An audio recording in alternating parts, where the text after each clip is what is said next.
why Hindus and Muslims in South Asia are fighting because they say certain symbol of religion is more important than life of the people. Why is it so? Because you are just talking about the unity of India is more important than anything else here, and in the name of one country, one nation, you are killing hundreds and thousands of people. Why you are doing that? And why, you see, somebody should kill a doctor there in the United States who aborted a woman, the baby, for whatever reason she wanted to abort the child, was killed by some madcap. And these politicians use anything and everything. Do you mean to say that BJP, I don't even know what's going on here, this is some political party, are really interested in protecting Ayodhya and some Rama's temples? They are using them for political purposes. They really don't believe in Rama. Not at all. So we using God for a movie hit. For a cause. So just the way this man, a very successful movie director, using the sufferings of the people, the misery of the people, the tragedies of the people in their individual lives, to entertain me and make money. I am not against that at all.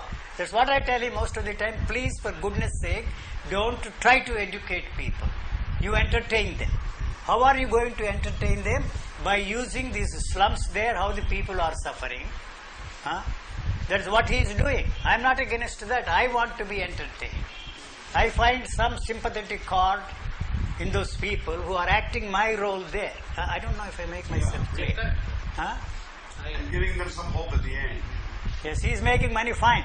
You see, it's all right with me. And they all condemn him, saying that he is copying from this, copying from that.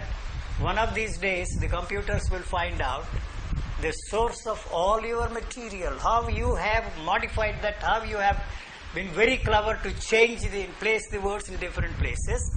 That is why I am telling him that there is no such thing as creativity, there is no such thing as originality. Don't quote the source, you will be original. And all this talk of intellectual property rights is a sham mockery. Some nations can sign it and some other nations can be forced and bullied into to sign that, what they call the intellectual rights, copyrights. But you don't observe them. Why you don't observe them?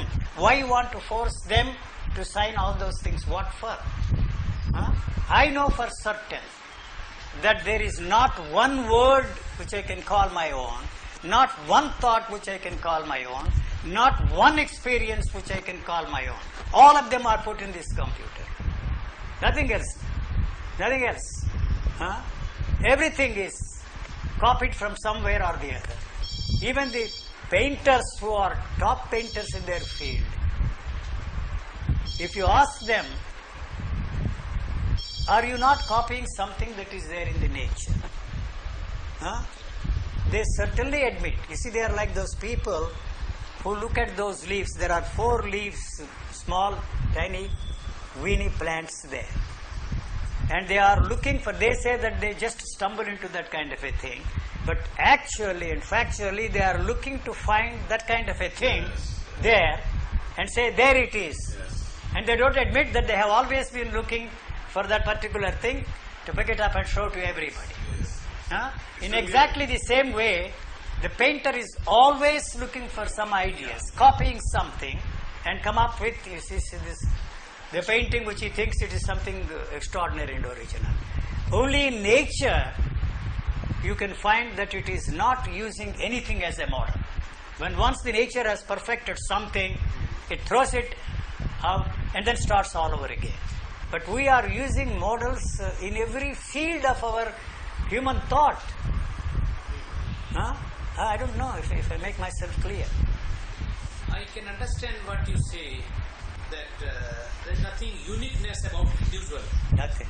Number one. Number two, what you are saying, that nobody can say that there is anything like liberty or freedom of individual. Yes, no. What people professing human rights and other things they are calling.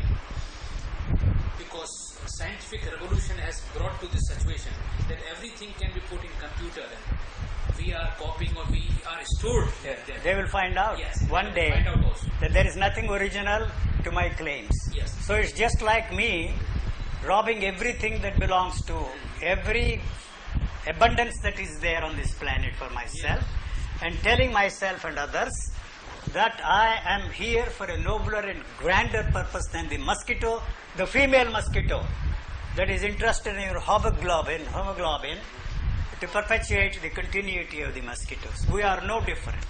Not only that, we are made to believe that the whole thing is created for the benefit of man. Not at all. We are exploiting the resources of this world, and in the long run we are going to destroy ourselves. You have all kinds of programs on the TV telling us, the media hype it is to tell us that the planet is in danger. The planet is not in danger at all. Why they are telling us that the planet is in danger? We are in danger. You see, if we are wiped out by some bacteria they are talking about, it's no loss to the planet at all.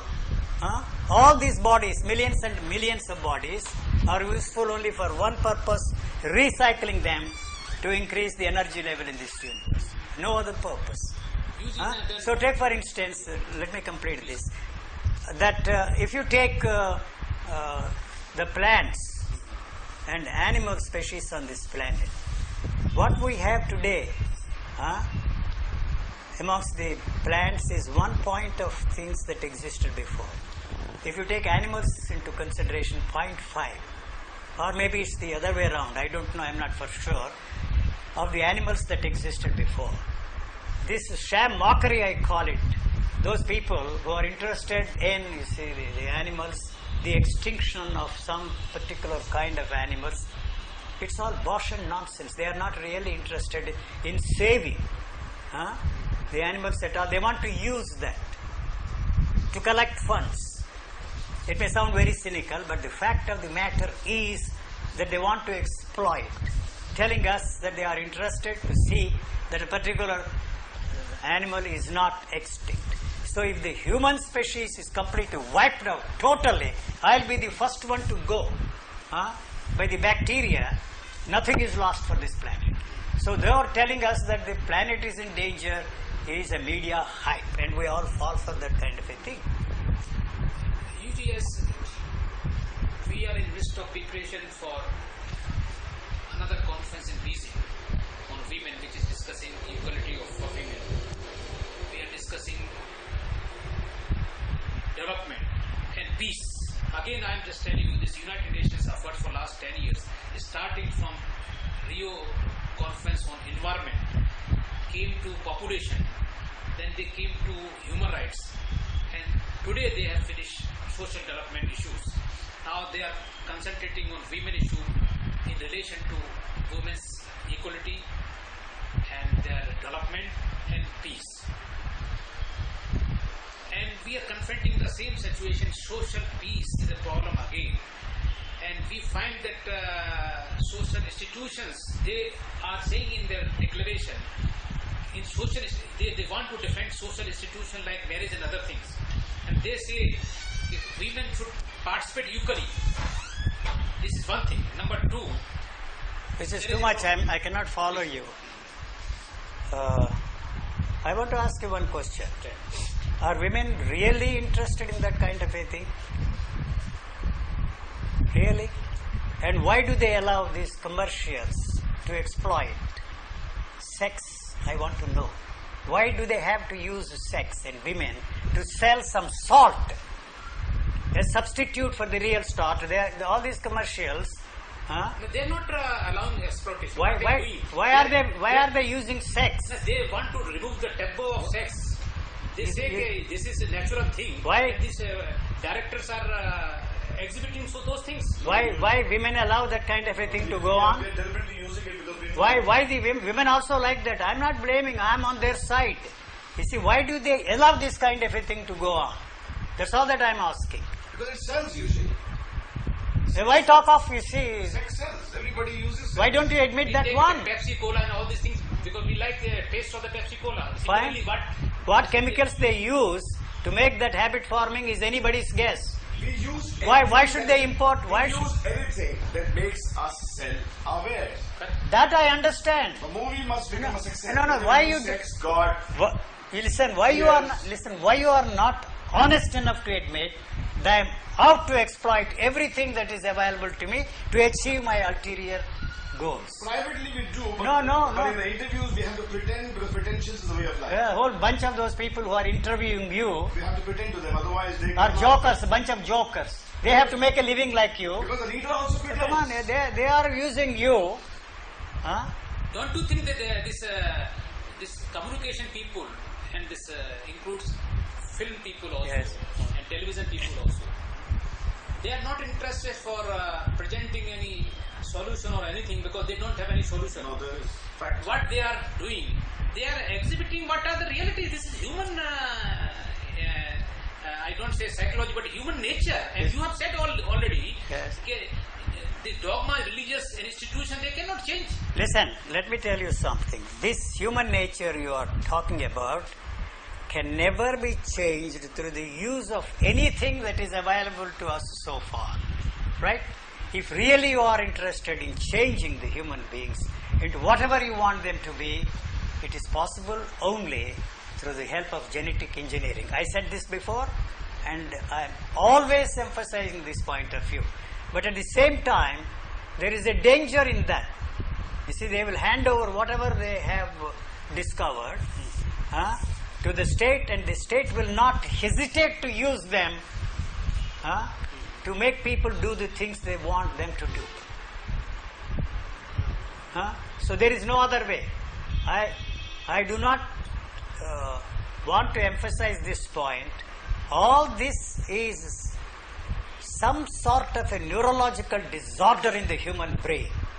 Why it is so, I don't know, I cannot make. Forget about all these brain physiologists, they don't know a damn thing about brain.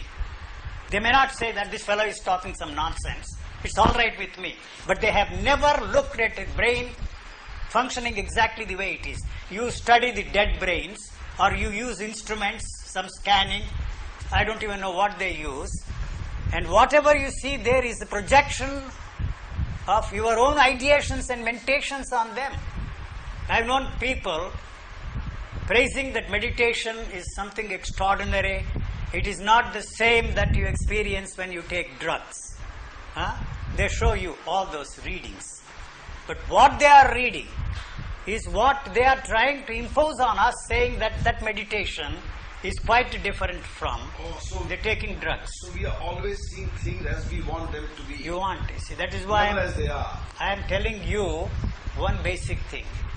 I started with this, but we didn't have a chance to record it. Yesterday, we went to the airport in my friend Major's car, and suddenly he saw some bright sun there. I was sitting next to him. Both of us were there in the car. He looked at the sun and said, "What an extraordinary bright sun we have there." I asked him a question. I was sitting next to him, and I also, if I may use the word quote and unquote, looked at it, not the way he looked at it. What is the word? His was a reaction.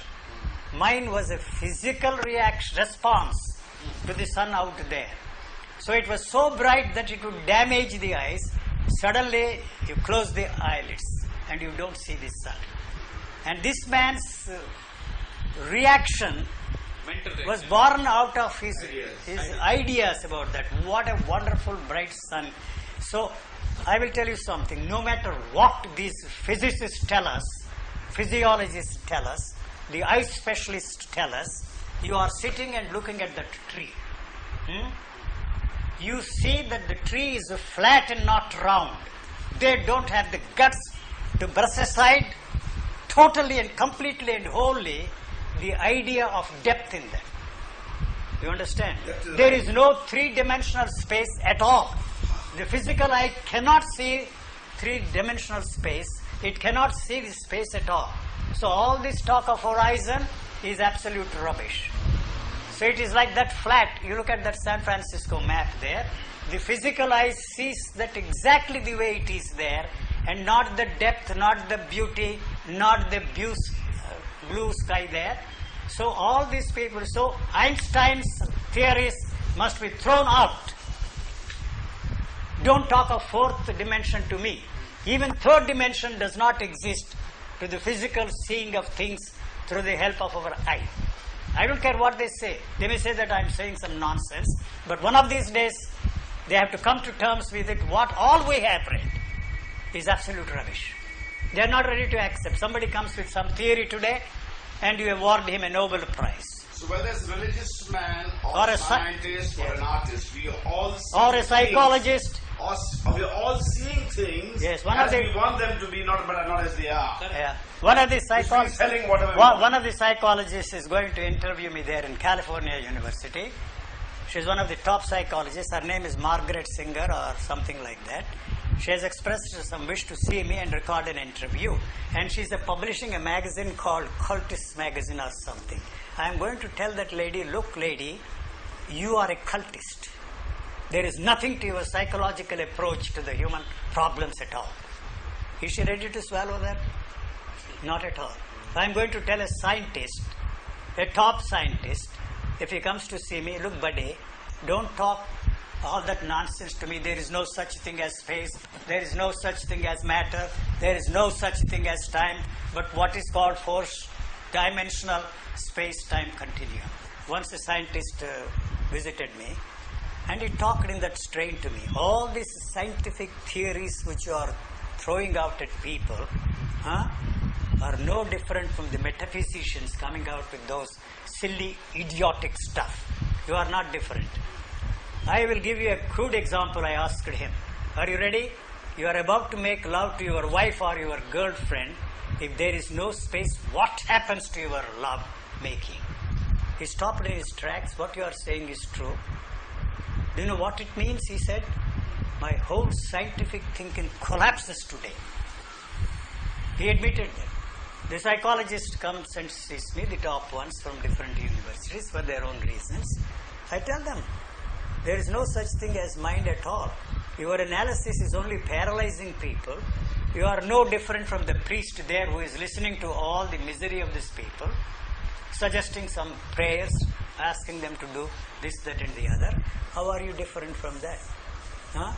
He says, what you are saying is true, but we want to believe that you are wrong. What will happen to me? I am earning $3,000 a day, meeting all these people. I have to go and give lecture there in the university college. What will happen to me? He said, do it.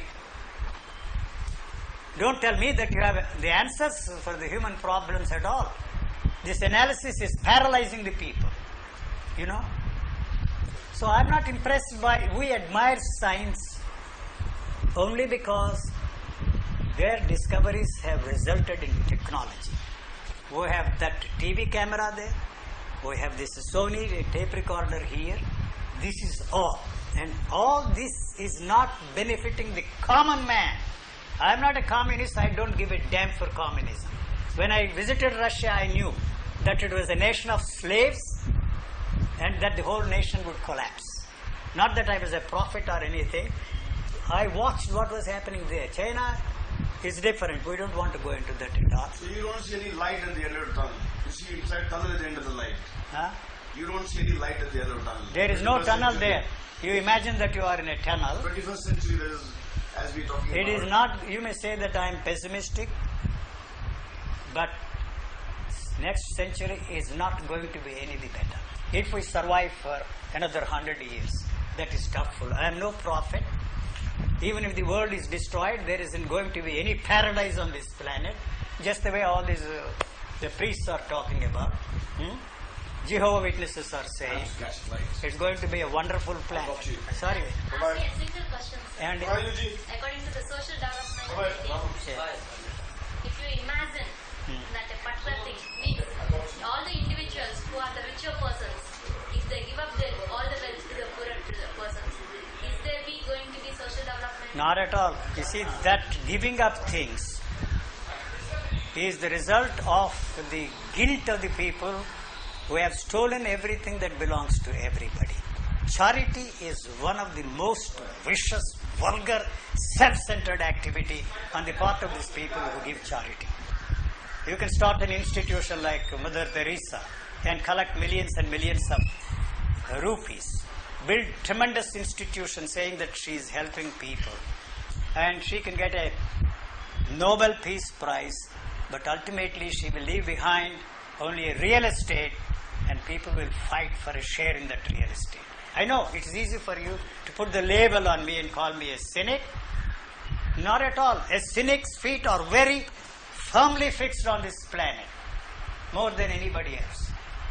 I am just focusing, spotlighting certain things which we ignore in our desire to change the things around us. Even if you change yourself into something, that is what all these religious people are trying to tell us. You must change, you must become a better individual. You must become selfless. There is no such thing as a selflessness at all. Even the demand to be a selfless individual is born out of the demand to remain a selfish individual. He is only exploiting us, telling us that he is a selfless person. I am a selfish man. So I feel sorry and feel miserable because he is a selfless man. He is just talking about selflessness, but he is as selfish as anybody else in this world. So, are there any easy answers for our problems today? What are the problems? I don't see any problems. All is right with this world. I don't see anything. When once the demand to bring about a change in you comes to an end, the demand to change the world also comes to an end. As far as I am concerned, I don't care what they call me. I am not in conflict with this society at all. I am not in conflict with the value systems we have today. And why is it that these people want to fit themselves into that value system, and why they cannot fit themselves into the value system? I know the whole value system is rotten. And at the same time, why I am not in conflict with that value system? Why you are in conflict with that system? You are a lawyer. I will never initiate any legal procedure to get anything from you. You can call me up in the court saying that I committed something which endangers the society. That's an illegal action. I will most willingly come there and expose myself to whatever you want to say and what punishment you will give me.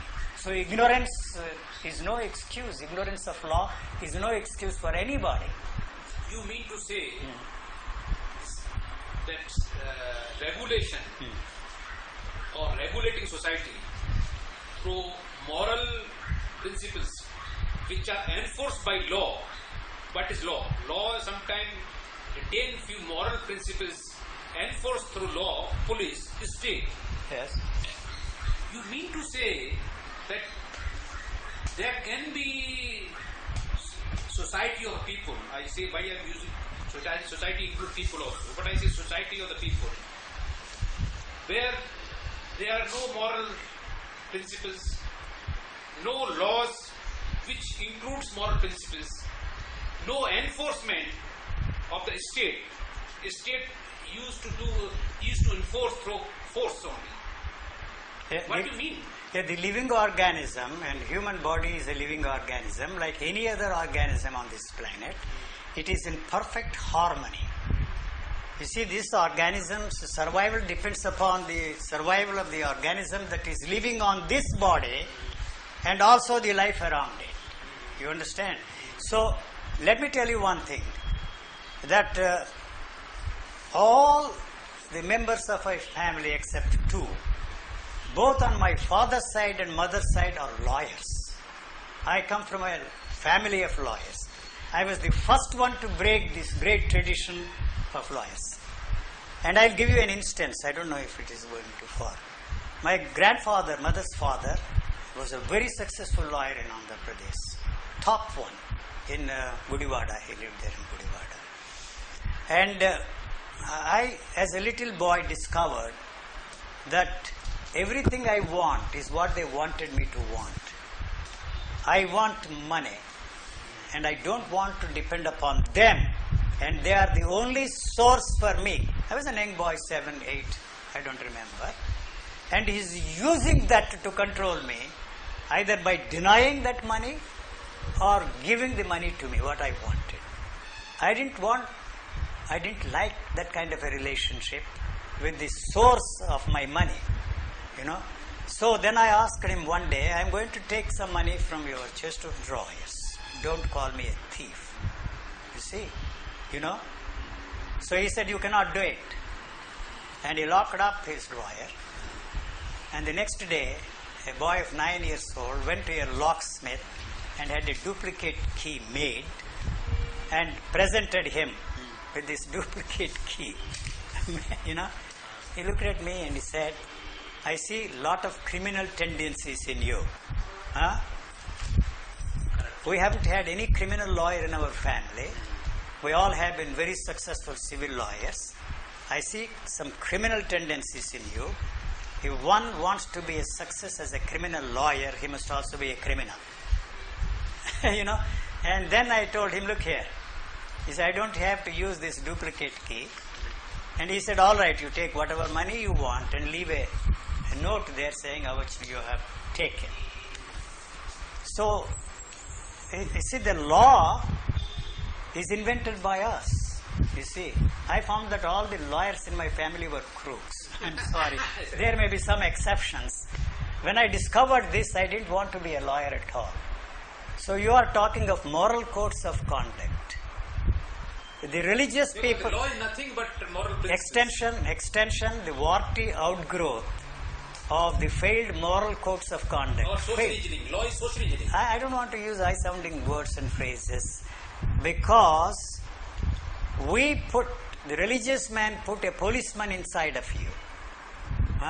If you disobeyed the policeman, he called you a sinner and you will pay the price in your next life. So you have some time to carry on with your kind of whatever you are doing to break the moral codes of conduct. We have in our modern day society a policeman. The policeman is outside there. He can easily be corrupted. You know, if he fails, there is an army there. If the army fails, there is always, you see, other weapons to control me. So how is law different from that? Supposing I said this several times before, I am never tired of repeating this. You give a judgment. You haul me up saying that I am a thief. All right, you punish me. Or I occupy this house and claim that this is my property. So you take me to the court and tell me, get out of that place. If you don't do it, I will use force and throw you out.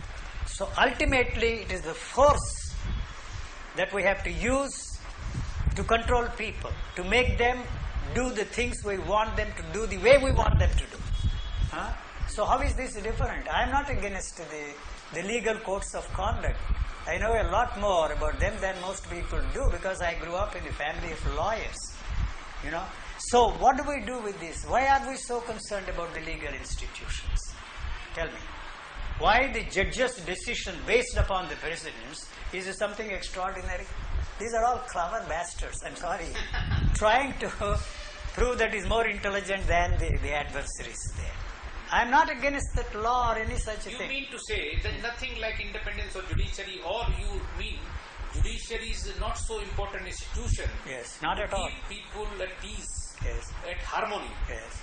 I think, am I correct? No? Yes, you are. If religion failed totally, what makes you think that law is enforced on us through force is going to succeed?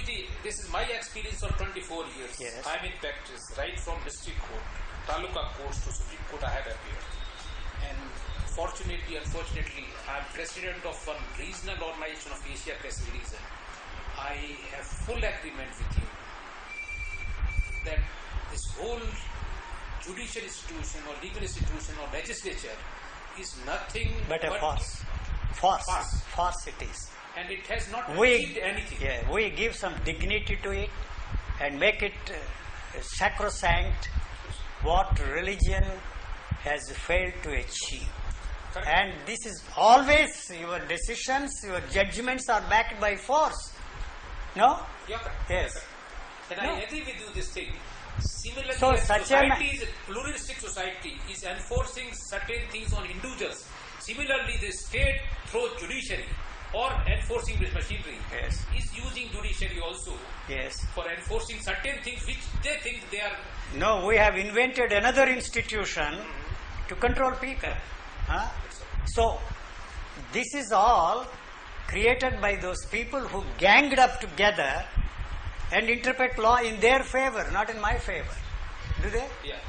So I am frightened of the consequences, and so I try to obey the law. But as far as I am concerned, I am not interested in breaking the law at all. However idiotic and stupid the whole structure is. Huh?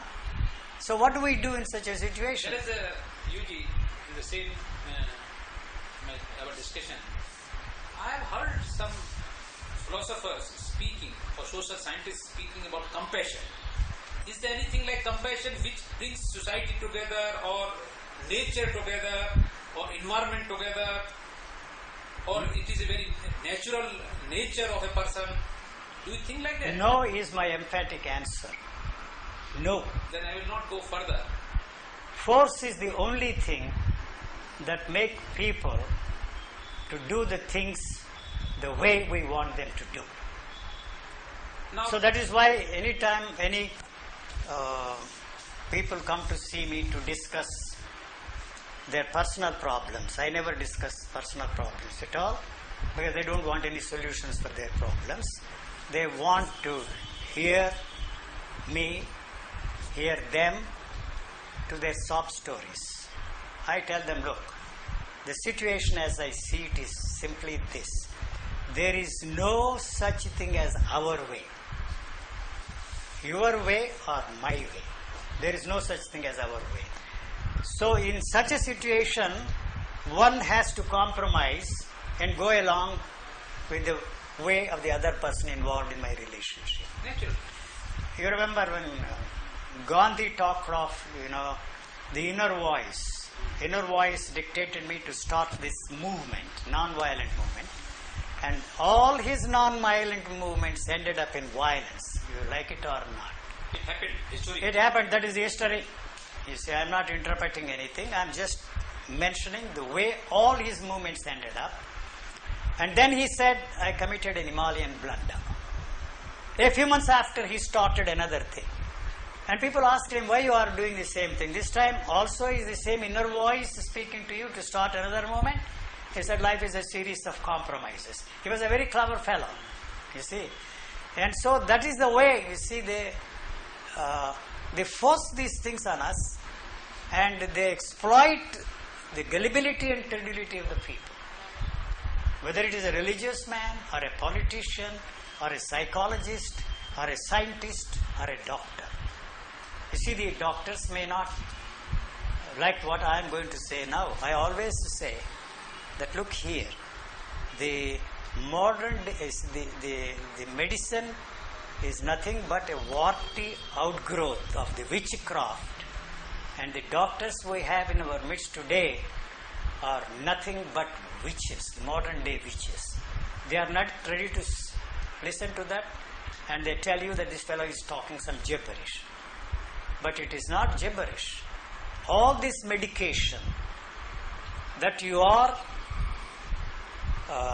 giving it to this living organism is destroying the innate capacity of the body to take care of itself. The innate thing it is born with is destroyed by the medication. But we are all paranoid people. In America, you see all these commercials. They said 9 out of 10 doctors. It used to be 3 out of 4. And I tell those people, you just forget the 10th one and ignore the 9 doctors. They can be bought, these doctors. So we all fall for these commercials, you see. What do we do in such a situation? Individually, there isn't a damn thing that you can do. Collectively means you become the enemy of the whole nation. Individuals too, you see, because it is disturbing the status quo. What people are interested is to maintain the status quo. Anything that becomes a threat to the status quo is dubbed as the enemy of the state or the enemy of the individuals. Now I will come to the area which is related but little specific and little different. You have been to China, and in the background of the situation, I will not touch political aspect too much, which I have already covered.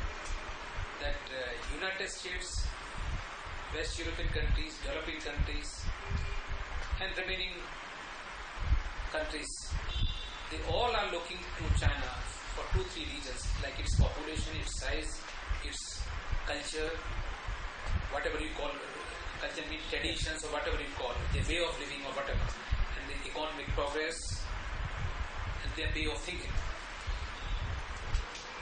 And since Andol Toynbee, who wrote a study of history, he could not write what is going on now because he wrote long back. In background of the history, which you know the philosophy of popular in China, I'm not touching philosophical aspect, but what you find distinct in China, which are close to your thinking. You see, I didn't want to go to Russia at all, although I was an admirer of Mao Zedong. But every time I was on television or radio or talked to the newspapers, they always asked me the questions, you have been everywhere, what country you like most? I said I've been everywhere in the world except China. And I happened to be in Hong Kong and suddenly decided that I should drop that rider that I have been everywhere except China and see for myself. What impressed me most in that country, I have never been impressed or fooled by anything that we read in these magazines and the media outside China. What impressed me most there was Mao Zedong succeeded in destroying this stranglehold of Confucius in that country. That was a remarkable achievement. I'm not interested in how many people are killed. We are killing people. Whether they are killed for the cause of communism, or killed for the cause of 4 freedoms, or killed for the democratic institutions, or for religious reasons, killing is killing. And what I do not want people to do is, don't talk of sacredness of life. The unity of this country, you are killing people. With communism, they are killing people. They condemn Russia because they killed so many young people there in the Tiananmen Square. But why 4 boys were killed in America, in Alabama or somewhere, when they condemned America and America's role in Vietnam?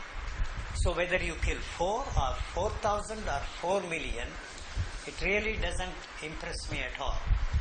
So what impressed me most was that they have succeeded in a strange way eliminating the stranglehold of Mao Zedong there.